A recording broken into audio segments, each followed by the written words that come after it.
This show is sponsored by HiveMind CRM.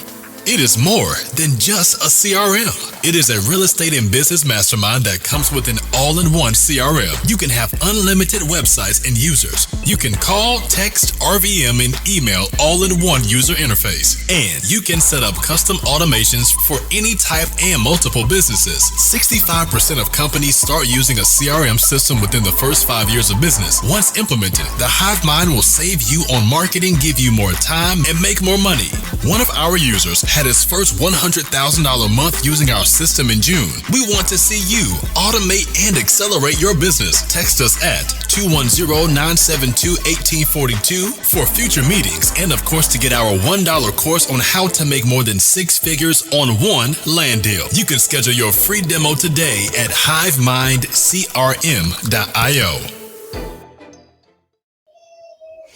Hey, welcome to today's episode. We are here with Stephen G. Pope. We're going to talk about some business automation, not in the business automation, but social media automation. And we're going to talk about business too, because you bought and sold the business. So we're going to kind of talk about that too. Yeah, that'd be great. Yeah. So tell us a little bit about how you got into entrepreneurship. Like, some people fall into it. Some people start it at birth.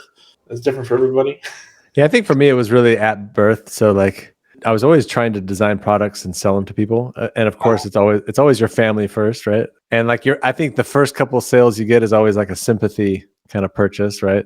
So I created a paper computer and my uncle bought it for $10. And wow. Yeah, so like I said, it's sympathy, right? Like, who would need a paper computer? But they were just helping me out. Yeah, so just like I was always just interested in building things and solving little problems. And then I just like made the assumption is like, well, if I solve this cool problem, then you must want this as well. When you get into the real business world, that doesn't always work out that way. It's a good thought, though.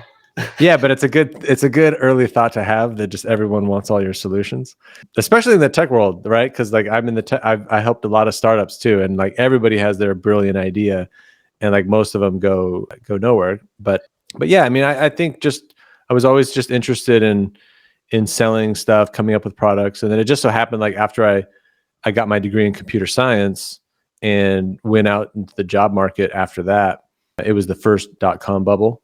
And I don't think I was trying very hard, but I couldn't get a job.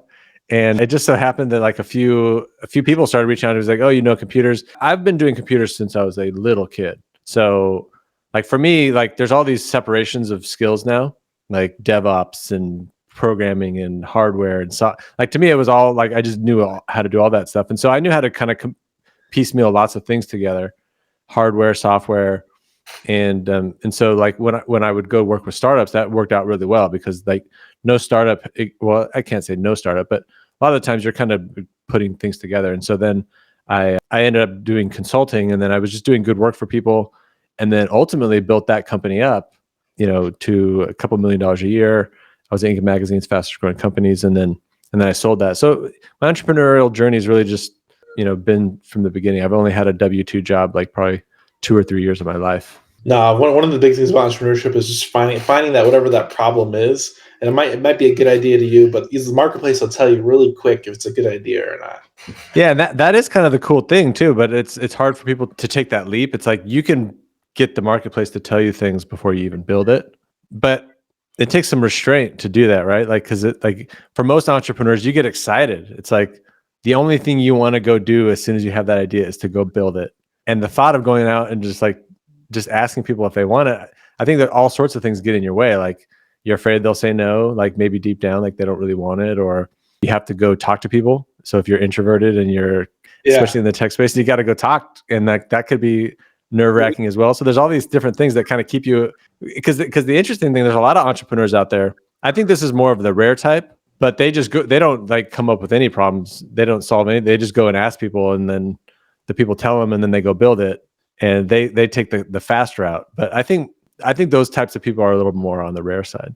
And I like what you said, like when you're a growing company, you don't have all the answers or the people. So you kind of have to depend on resources outside of your scope, just because you don't have all the answers, and that's okay.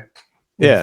Plus, that's what's fun for me with technology. I always loved looking into one industry, seeing what they were doing, and then looking into another industry, And like the things that I take are like commonplace in that industry. But like you can bring some things to another industry where it's like nobody even knows it.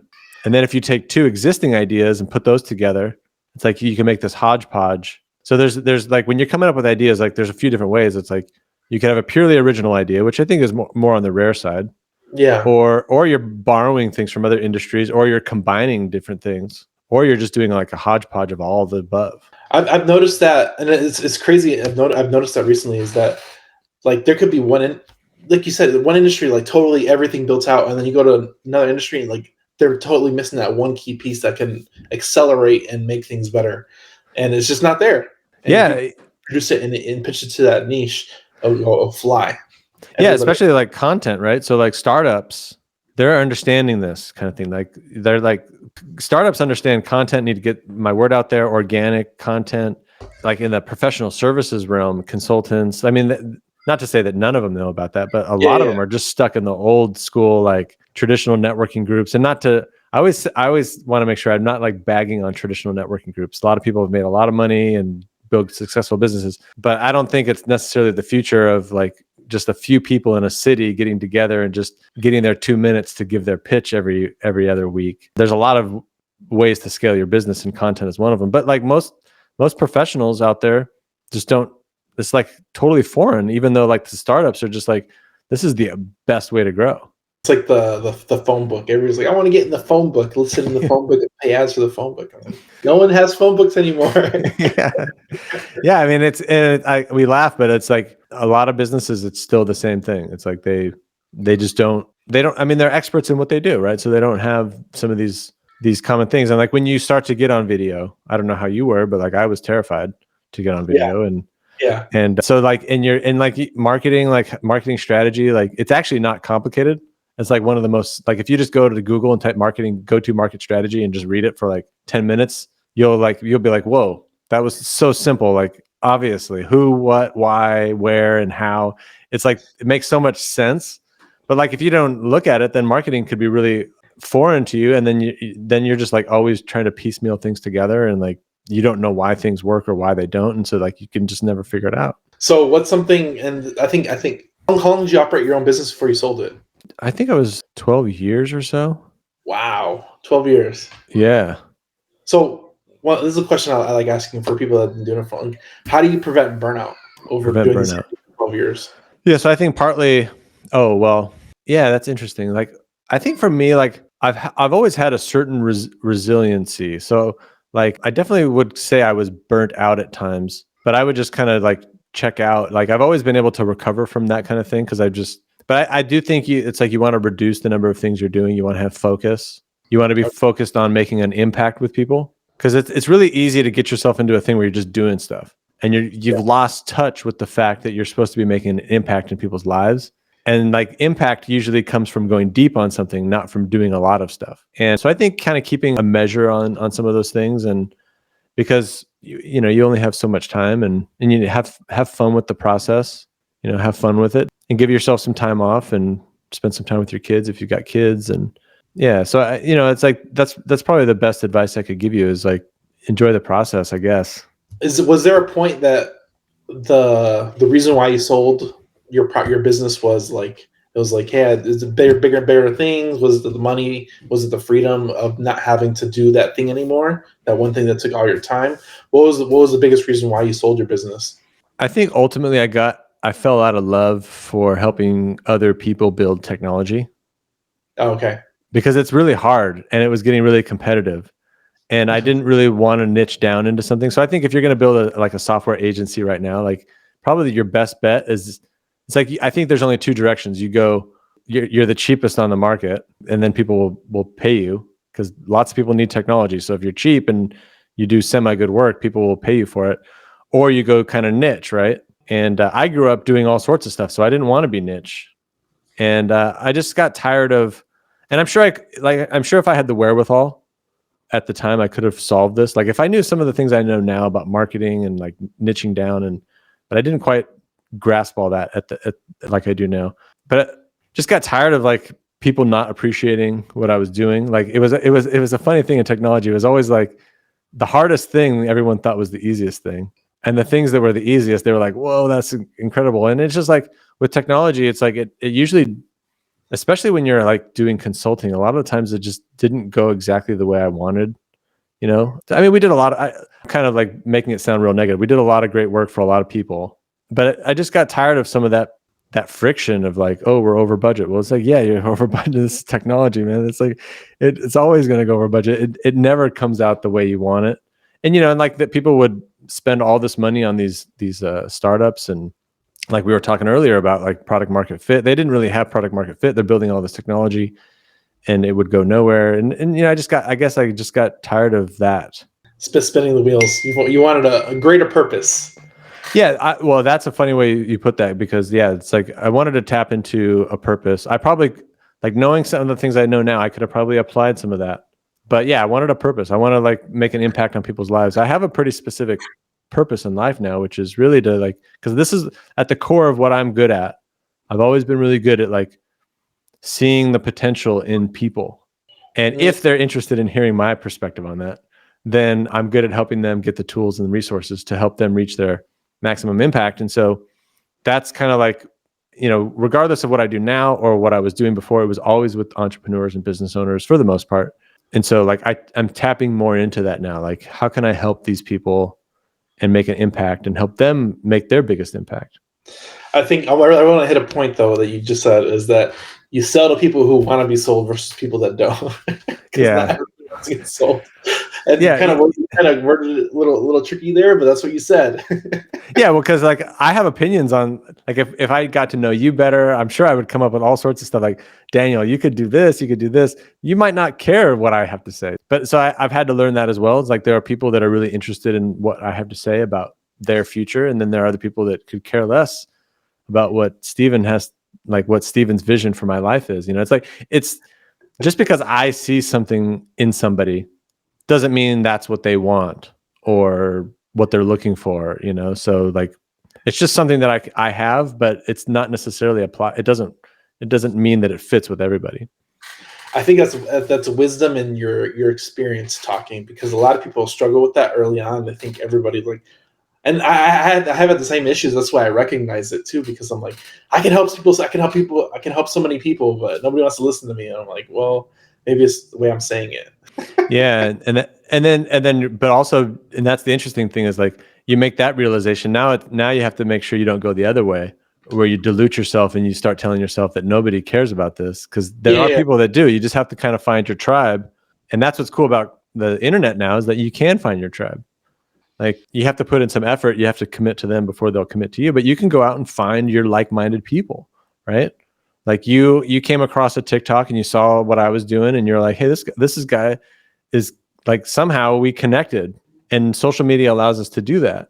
And now here I'm on your podcast, right? And I'm excited to be on it because we're like-minded and we have similarities, It's being consistent to find your tribe, because your tribe isn't everybody, and not everybody fits in that box for you. So like, I'm not afraid to lose clients or customers. I'm sad that they could go, because I know it could help them, but not everybody's a good fit. And they sometimes people have to go. That's a really interesting point too, because like when I first started scaling out my business, I realized at a certain point I was like, I'm taking on some clients that really aren't a great fit, and lo and behold, those clients weren't getting results. So especially when you're like doing consulting, like picking the right clients is like crucial, right? Because if your business is based off of getting people results and you're taking the wrong people, then you're not going to get them results, and nobody's going to talk about you. And that's critical. So I actually took a step back and I was like, okay, I'm going to actually it's hard to do this. Like, I'm going to allow myself to scale back down and somewhat just make sure that I bring on the right people, because I have to work with purpose-driven people. That's one. Okay. Yeah, because I do live shows. I get on video. I'm like I'm evangelizing my word. Like, if you're just a practitioner of your business, and there's no judgment here either, but like, if you're just a practitioner and you're running your business to make money and you've got enough clients, like, you're not going to want to do more. Right. And so I realized, like, I look back at my clients who are getting big successes, and it was like, oh, they're purpose driven. Like, they have a mission. Like, those people will never give up no matter what. And that's the type of client I need, because like with a client like that, all I need to do is make a few adjustments And just they'll act already. yeah, like I don't like they'll just do it. And then they'll like, if they fail, like it's like not like it's just like part of everyone knows it's part of the deal. And then whereas like if somebody isn't purpose driven, I could pour my heart, my soul, every resource, every how-to information, every little thing, and it's just not gonna they're not gonna do it. Yeah. That's that's a pretty good insight. That's pretty good insight, because not everybody's gonna hear it. So what other things are you looking for besides purpose driven? Because I think this is a good conversation to have. Yeah, I think purpose driven is number one, and then number two, like I help people with content. So and usually my clients as well are like, they sell advice. So they're a consultant, a coach, a professional firm, or an agency, because that's what I've been my whole life. And so, usually I'm looking for that. I do work with a few startups, tech startups, but like right when we met, I was like, hey, I can totally help you, but this is a little bit outside of the realm. And then usually people that want to do some sort of video, like they want to, and that's part of my journey as well. Is like, I used to be afraid of video. I used to be afraid of public speaking. And so that was part of when I started my next company. I was like, I'm going to overcome this. I want to go out and like get out there. Like I've been holding all this back. Like, so like somebody that wants to do some of those things. And I think that's the core of it.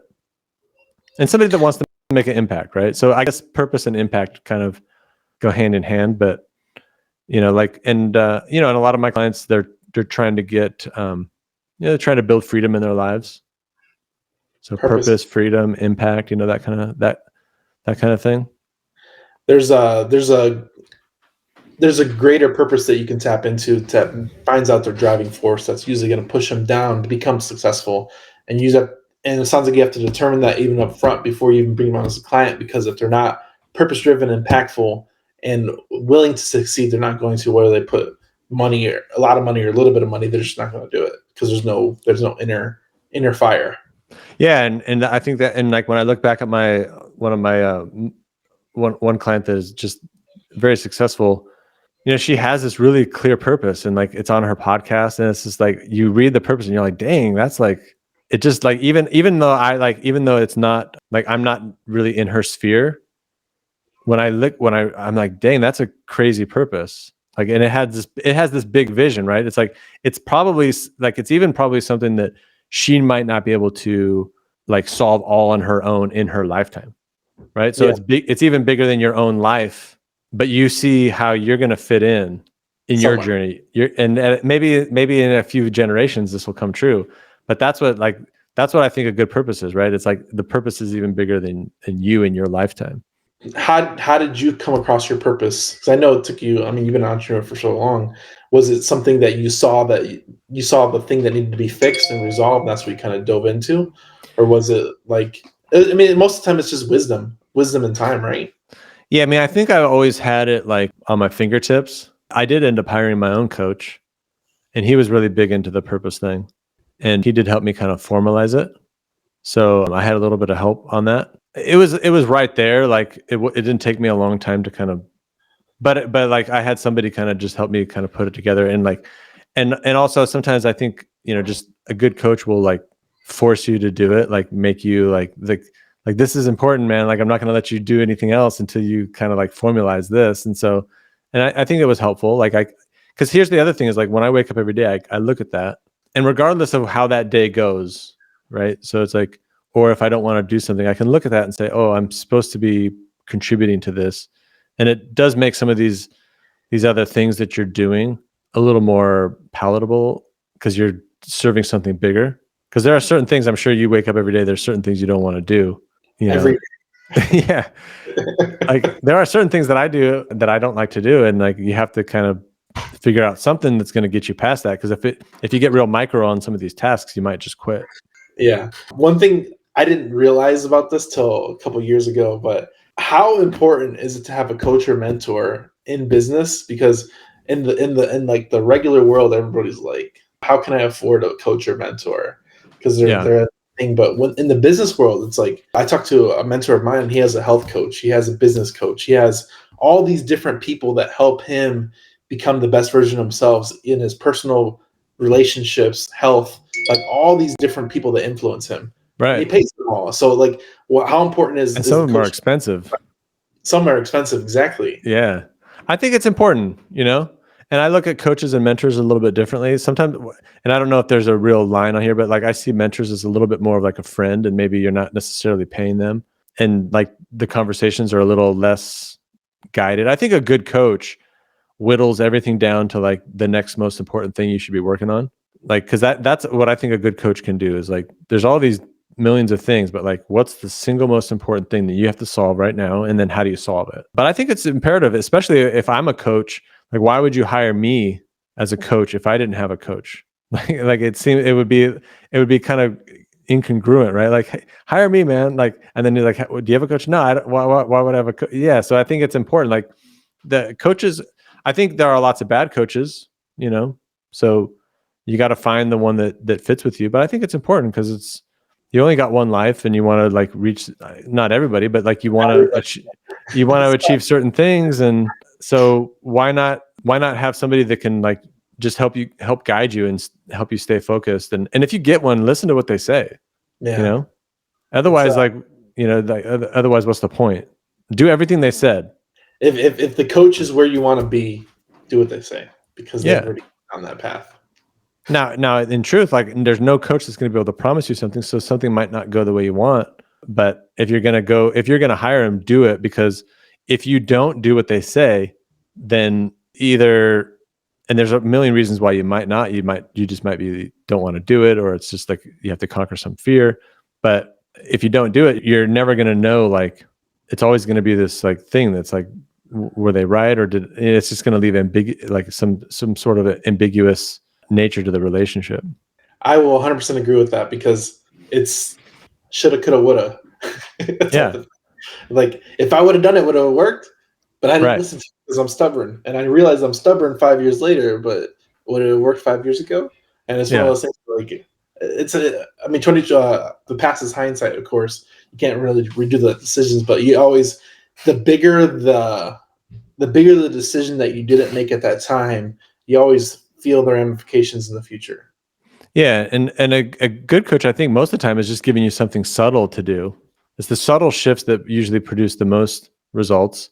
And that's again why it's good to work with people that are aligned with you, because like you're going to get better results for your clients when you can just give them subtle pushes and get them what they want, right? Yeah. Because if you have to like reinvent, like you have to do some crazy thing to get somebody a result, it's like it's not going to work. Yeah, that's funny. Let's kind of pivot into content creation and your passion now. Let's kind of delve into that. So what's your purpose and impact that you try to pass through to business entrepreneurs and coaches to make a bigger impact? Well, it's interesting you say that too, because like content really, like, and I had to like analyze this a bit, but content has always been a part of what I do. So when I grew my previous business, it was all on like thought leadership, expert content, talking about innovation. I just did a live on this earlier, like a long time ago. I did this blog about how JavaScript was going to be like the biggest language out there, or one of them. I know it's like people will debate me, but it became that, and it was like that was one of my first blogs that went viral and on Hacker News and stuff. So that's always been something that's been a part of me. And then in this case, it just kind of came down to like, so when I sold that previous business, I went to start the next one, and I started getting into content and video and marketing and social media, and a light bulb went on my head. I was like, man, I could have built the other business so much faster. And it was kind of funny because I was building my second business was going to be different than what I have right now. But I wasn't really interested in it. And but I would go to these lunches with all these entrepreneurs, and I would actually get them excited about marketing and growing their business. And they were like starting to ask me if I could help them with that. And then the light bulb went off. I was like, hey, I'm super passionate about this. And so all I do now is I make content around, I do make automation content because I'm a tech guy. So it's like, it helps me cut through the noise a lot, but I'm just creating content to help people build their business ultimately, and marketing and video creation and productivity, automation systems. And then like, how do you make an impact in the world? And so that goes to serving my purpose of trying to help people, helping entrepreneurs like grow their business. Yeah. So it's sgplabs.com. Yep. SGP Labs. One of the biggest things that a lot of people think that it doesn't count for them, but I think it's for every business. I kind of want to talk about this, is that most people think they shouldn't be content creation because they're too small. So let's kind of address that issue, because for me, in my head, I'm like, everybody needs to produce content because it's the digital age we're in. And it doesn't matter if you're big or small. That's what gets you organic traffic. But what's your opinion on that? Yeah, I mean, like, you have this free traffic basically, and you're able to, like we said somewhat in the beginning, it's like free traffic, free eyeballs at scale, helping people, showing your expertise, making an impact. And I mean, like, one thing that I see a lot of is like the people that are really using social media really well, it's all like the people starting brand new businesses, like it's a lot of times younger people. And then it's also like the big brands. The big brands get it. They've been doing this for a long time.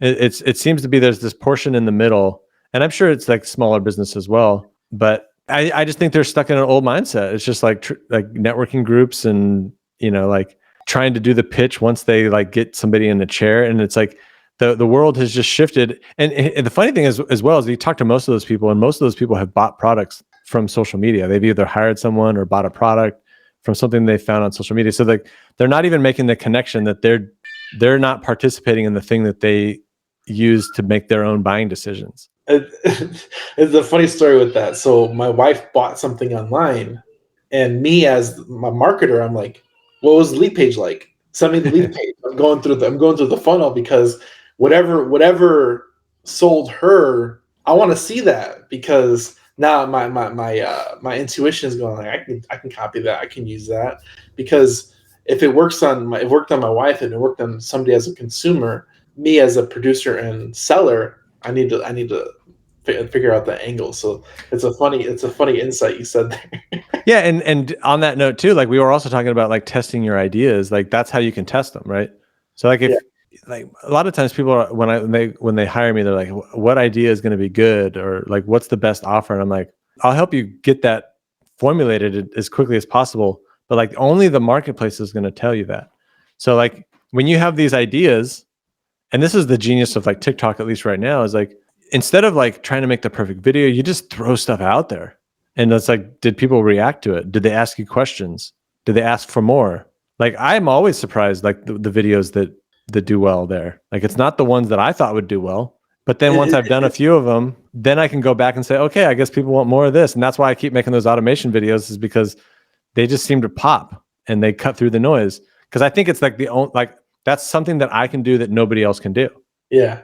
It's kind of funny too, because if you like, you might only see that one video, but if you go to their account, they'll like 10 videos about the same thing, and they just change one sentence, and it goes over and over again. And then like you see one stuck a little bit better, one stuck a little bit more, and then one blew up, and you're like, okay, they literally did the same video over and over again and just rephrased it, and then one did better than the other, and they just kept on running with it. Yeah, but I think most people would have a hard time, even me sometimes, like I'll be like, oh, I just made that video. And it's like, it doesn't matter. Like nobody, like people aren't going to remember it. Number one, the people that liked it will probably like it again. And like, it's just like, people are not obsessed with us. Like nobody's remembering what I do or what you do. And like what I said yesterday, it doesn't matter. Yeah. And like, this is another thing that's a little bit of a tangent, but I think one of the reasons why Mindset and all these like fulfillment coaches out there are coming out, like helping you live a fulfilling life, is because life is changing really rapidly. And like these things like social media, and like there's benefits to them, but there's also like some negative parts to them. Mm-hmm. And like people don't know how to navigate it, and it's confusing. New. It's uncharted territory that they've never been through. And if you walk through it blindly, it can hit you hard if it goes the wrong direction. Yeah. Like, I mean, like if somebody says something nasty to you, like it can affect you, right? It's like, we're not like, I don't know. Yeah. I think if you have a good purpose, like that can help you go through that kind of stuff. But like those kind of things are they can mess with you. Yeah. So that's a great point, because there's a lot of trolls out there. People just talking. They'll never be your customer. So in your opinion, do you address it or do you let it go? Because some people like being abrasive to get more likes and followers, and other people just let it go and not even address it. So what's your opinion on that? So the way I handle it personally is I just had one of these, like I did an automation video and people didn't understand certain things Yeah. about it. They're like, oh, you made this super complicated when it's so simple. And so I made a couple video responses just providing more value. Like one guy also said, great job showing people how to automate things and actually giving them nothing tangible that they can use on how to create content. So I got 30 seconds here. Come on. yeah, well, there's that too. But then I just made a video. I said, okay, fine. Here's a video on how to create content. I addressed it.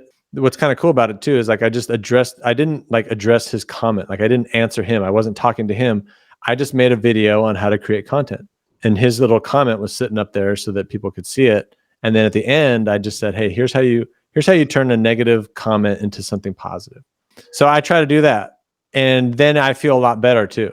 I'm going to jump off on a tangent because my wife talked to me about this recently.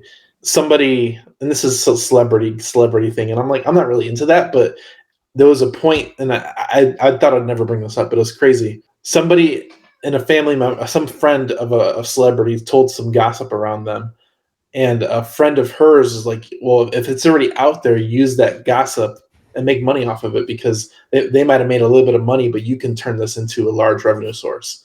So it's one of those things where you can monetize even an ugly or nasty comment and make it into a revenue source just by addressing it right there, then and there. Yeah, I think so. Like, and I think there's no right or wrong, I guess. Like, if you want to, you can approach it any way you want. But that's how I do it because it's just my personality. Like, I want to be a positive person. I don't want to like if I go down rabbit holes with people. Yeah. Like bad email threads, any of that stuff, I just feel worse. Like, so like, I'm just going to return it with a positive response and try to do good in the world. You know, that's how I look at it. Yeah. No, I think it's a great point. I think I'm going to address it more just because people that are nasty and rude in some cases just need to be addressed in general, but they need to be done so in a patient way because that patient way is not the response they're looking for, but it's a response that it makes sense across the board.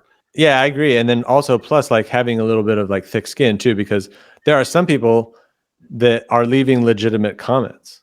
Yeah. That are just kind of like just very direct and they're not actually being a troll. They're just saying like, I think you're full of it. Right. And they're not necessarily being like, I think there's a delicate balance between just having a different opinion and being very direct about it, as opposed to someone that's like literally trying to tear you down. Right. Yeah. And so like, you also have to see those and not like go off the rails. So this is why people have mindset coaches, right? Like we're having, like, we've never had to deal with some of these realities of life. You never had to like explain yourself to 100 of people that you never seen or spoken to before. Yeah, I have a feeling things will change. Like, I think we're in a transitional period where like social media exists in a particular way where all the major corporations control these little networks. And we're kind of all forced to just like feast over all this organic traffic that just goes to everybody. But like, I think with the Web 3.0 stuff and like these little communities, I think I see that as like the return to like tribal stuff, but using digital systems, right? So like I agree. Yeah, so we'll get back to the way it used to be, but in a digital way where we can just hang with our tribe and not necessarily have to like exist in the social media space as it lives right now. And I'm quite frankly, I'm looking forward to that because like I'm doing the social media game partly because this is like you have to deal with certain realities in life. Like this is how people buy right now. Yeah. I don't necessarily enjoy every piece of it. I do enjoy parts of it. I enjoy creating content and helping people, but there's other pieces I don't. But I think it's a transitional period that will ultimately come to a different conclusion when there's distributed networks that people don't own. I really want to talk about this because that's such a key point, and a lot of people are missing this. Right. I recognize the transition as well, and it's going to the creator economy where instead of Twitter, Instagram, and everybody else, they're communicating with their tribe, and you can directly with your tribe. So there's a lot of products coming out where you can build your own social media app to control your own tribe, and you can connect with your own people directly. Yeah, and we're definitely very early on with that.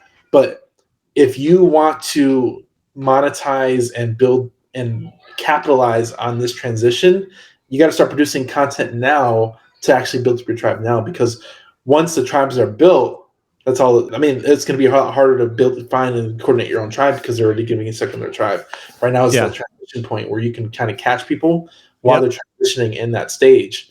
And a lot of people are missing that. Yeah, it's interesting. And this is like, the world's moving a lot faster than most people can really grasp. So I don't really like, from a technical standpoint, I actually from a technical standpoint, I do understand how blockchain works. But I think where a lot of people go wrong is they see all the NFT stuff and like the Bitcoin stuff, and that's a distraction from ultimately what this is, which is just a distributed system that allows for trust and no ownership.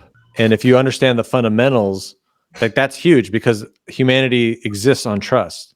Like that's what it's all about. Like whether you buy a $20 product, or like, you need less trust in order for someone to buy a $20 product. You need more trust in order for someone to buy a $10,000 product, but it's still, there's a trust involved. That's what these networks provide. And like, people they think of the NFTs and the Bitcoins and stuff as like something silly. So they're forgetting or not paying attention to all the other stuff. So I'm not like in the metaverse or anything like that. I'm not sure I want to be exactly in the metaverse, but I understand the core of what's happening. And so even though I'm not like participating in it exactly, I know what's happening, and like, therefore, like, my radar is out, and I will be navigating this as it comes out. Yeah. And that's right there. That's the key. Anybody that's in business or wants to be in business, it's not about making trends, it's about catching a trend. Right. Yeah. And that's why I worry about some of these people that are just still doing the networking group. It's like, and again, not passing judgment on it, because still a networking group is a great place to meet people in person and all that kind of stuff. But like, there's a whole world happening here that's like just vastly different and not that hard to understand. But like, Gary Vee talks about this a lot. Like, he made a bunch of money off of the NFTs and stuff. And his basic pitch was like, hey, I just took out, it's like, you can meet really cool people and network and make a lot of great relationships if you do it the right way. So. And connect. Connections is important. Exactly. Well, thanks for your time. Please check us out, Stephen G. Pope, on all platforms. Thanks, man. I appreciate you having me on. Like 50 hours worth of my time, and just like figured out what this was. And I mean, he has all sorts of help from people to help him with this stuff. Mentors and capital. But he just took, but his main point, the thing that I took away is like, he took some time out of his life and read about what these things were. And capitalized. Yeah. Well, yeah. But also to understand, right? The future. Yeah. And so like, he like, instead of just getting caught up in saying, oh, Bitcoin's a scam, NFTs are a scam, like, why would I buy a digital JPEG? It was like more understanding of like, oh, I need to understand what's happening underneath here. Mm-hmm. Now, there's a lot out there that's happening, and I think just keeping your eyes open, and not even like me. I'm like you. I'm not participating because I feel it's too early. Like, things will get easier as it progresses, but if you build up that, and I think this is such amazing that I think we're on the same page as community. Everything drives with the community, and everything's going to go back to a tribal fashion. So if you have products or services that, if you build trust with the community, you have essentially clients for life. And I've seen it online already with some of my clients. They're really big on Twitter, and they have that community on Twitter that is so loyal to them that every time they release a new product or service, there's somebody there to buy it. Even if they don't even consume it, they're there to buy it because there's that trust factor there. Right. Yeah. And like, I guess a SaaS company is going to be a little bit different. Like, you need hundreds of thousands of customers, but like, if you're a consultant or a service provider, you only need like 100 or 50, like, how many people do you really need to run a big successful business? Like, I'm in a mastermind group, and like, the guy that, he makes $7 or $8 million a year, and he's basically got, 100 customers. I mean, that's pretty cool. Yeah. Those are numbers that most people can look at and say, oh, I could get 100. I mean, it's not easy to getting 100 customers paying a big chunk of change. Premium, but you have to know your audience and who your target audience is. So make sure that when you are talking to your target audience. Yeah.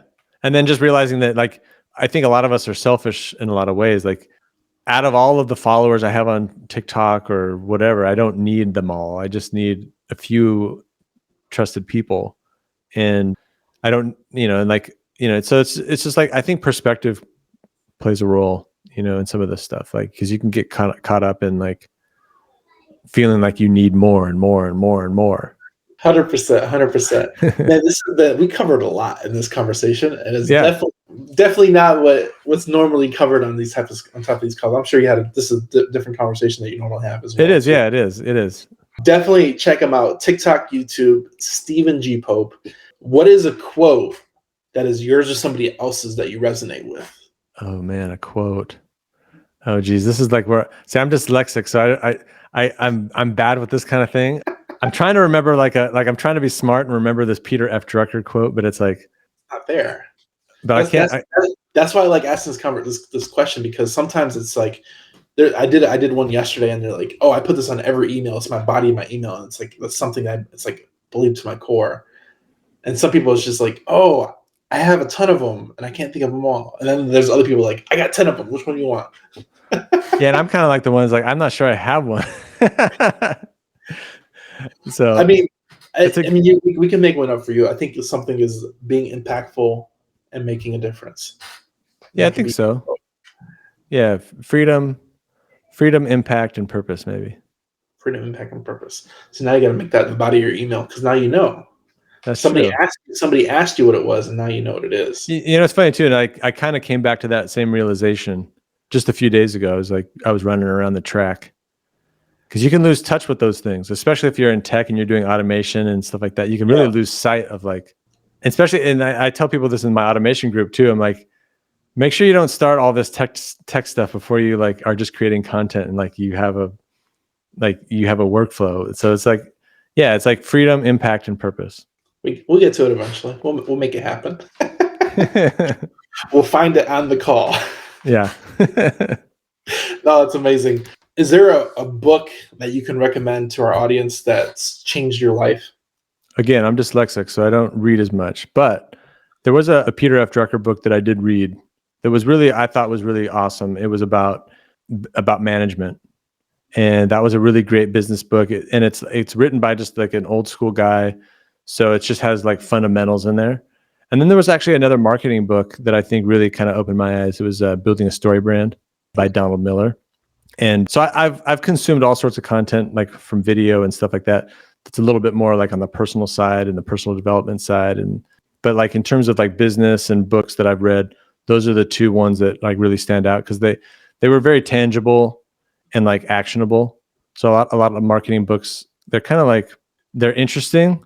Like they're like, but like you can't really apply them all the time. And Building a Story Brand by Don Miller was like, oh, I can almost just like take this template and just like do something that evening and write something out that would actually be impactful for a business. So that's what I would call out. So I think I have a new question I'm going to ask based on our dyslexic people, because now I've never had somebody, usually people are really quick to answer those questions. So who's somebody that you recommend I should follow on social media? For you, actually one guy, like, cause you run a software company, a SaaS company. There's a guy named Chris Walker. Chris Walker. He helps like tech startups grow fast. He's on LinkedIn and he's one of those people that like I came across. And you know how like a lot of times people like on social media, they're it's like teaser information. Yeah. It just gives you enough to feel like you're not qualified and then you hire them. Like he gives a lot of his stuff away. He's one of those people that really understands marketing really well and has a real focus, and he's been like a real inspiration for me, and he's given me a lot of the things I say, they're like almost verbatim. Like I've gone through them, but like sometimes I just can't say it better than he does, so I just say it the same way. So no one knows, so it's yours at that point. Yeah, I've always been a little sensitive with some of that stuff because I definitely don't want to be a stealer. But but at a certain point, when you've said it so many times, like how many times are you going to keep saying that you heard it from somebody? But I usually try to give him the credit because like he's helped me a lot. And then I like Gary Vee. You know, it seems like he's a genuine guy. He's helped me out a lot as well. So those are two people that I would call out. Well, I think those are great. So I'm gonna have to keep that. I'm gonna have to keep that question handy for people that are dyslexic, because I'm not a reader either. So I'm always like, I guess I'll have to. Yeah, you'd be surprised how many books I've read. It's like it's very. I consume my information through video, and you know what else? Through talking to people. Yeah. a lot of my best friends are intellectual types. And so I'll just sit there and I'll just they're my cliff note basically. Yeah. And I'll just be and that also made me a good interviewer in some sense. Is it's like, I know how to pull information out of people that I need. I need to, I can just keep pulling it from you until I have the mental framework I need. And then I can move with it. So that's been a way I've kind of compensated for not being the best reader or writer. I can read, it's just painful and it's not fun, so I don't do it. I completely understand. I think we covered a lot. I hope people get a ton of value. Please check him out, Stephen G. Pope, pretty much all platforms. Thank you for your time. We appreciate it. This has been awesome, man, and I look forward to helping you out in the community. And this is just a testament, guys. Like, we met on TikTok. This show is sponsored by HiveMind CRM.